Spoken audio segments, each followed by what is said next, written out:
The first decision you need to make when you're doing your estate planning is whether you're going with a will or a last will and testament or a trust, such as a revocable living trust. And so the question is really which one is better?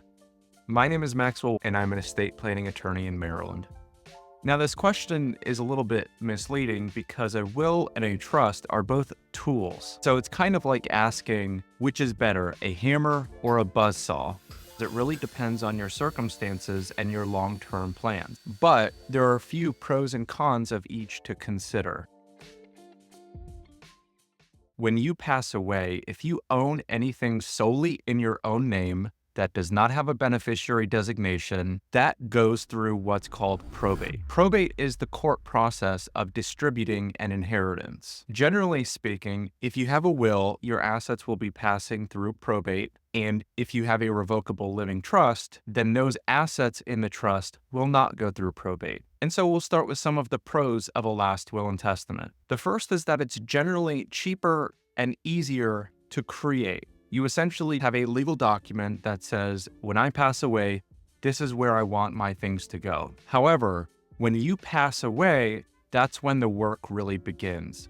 Your will has to be probated, and every asset that you own in your own name that does not have a beneficiary designation has to go through the probate process. If you're not familiar with the probate process, what you need to know is that you want as few assets passing through probate as possible for multiple reasons, but a large one is that will mean your successor has less to deal with in court. And after you've passed away, the last thing you want to do is give your loved ones a huge workload of things to do and a bunch of court deadlines and requirements while they're grieving your loss. So with a will, even though it's cheaper and easier on the front end, you push the expense and all of the effort to your loved ones after you pass away. There are ways to have a will but still avoid probate. So for example, you can name beneficiary designations on your accounts, and those will go directly to the person you've named as beneficiary without having to go through the probate process. Now, the alternative for most people is what's called a revocable living trust. And essentially the way that it works is that you and your spouse create a trust during your lifetime, and you place your assets into the trust so that they're not titled in your own name. So legally, they are owned by the trust.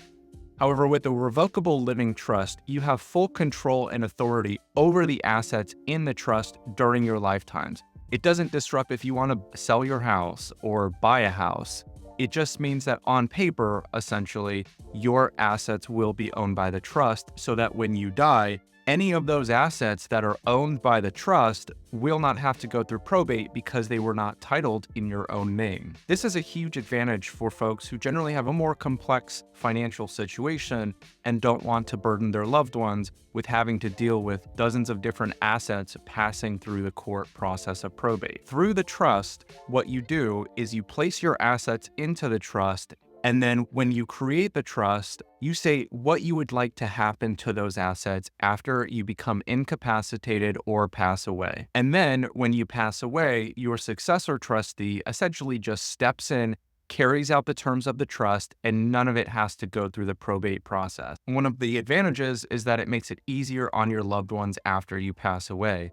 But it front loads most of the expense and effort to right now when you're setting everything up. You're going to have to place your assets into the trust as you're getting everything set up and essentially do everything now.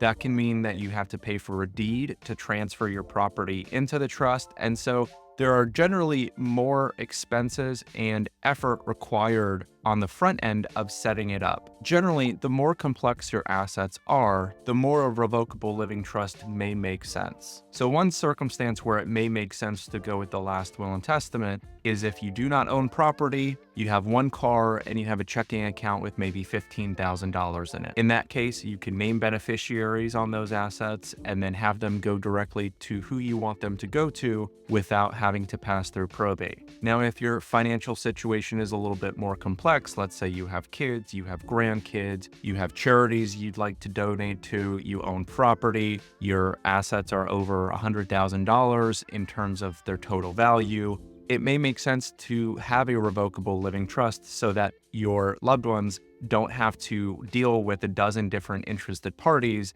and a dozen or more different assets going through the core process of probate. Probate has the disadvantages of inviting disputes, and it also provides an easy process for creditors, such as credit card companies, to file claims against your estate. And when your will is probated, the entire probate process is entirely public, so any random person can go download the entire docket to see everything about your private details. A revocable living trust, on the other hand, has a lot more privacy. Generally, the terms of a revocable living trust are entirely private, and the only people who have the terms of the trust are people who you have shared that document with. One other disadvantage of a living trust is that, frankly, it can be a little bit complicated. It's a new concept for a lot of people, and it can take a little bit to kind of click in your mind about how it works. And with the living trust, one important concept to understand is that the trust only controls the assets that have been legally placed into the trust. So for example, if you have a checking account in your own name and you've never gone through the effort to update your account to be owned by your trust, then the trust has no control over those assets and they may end up in probate.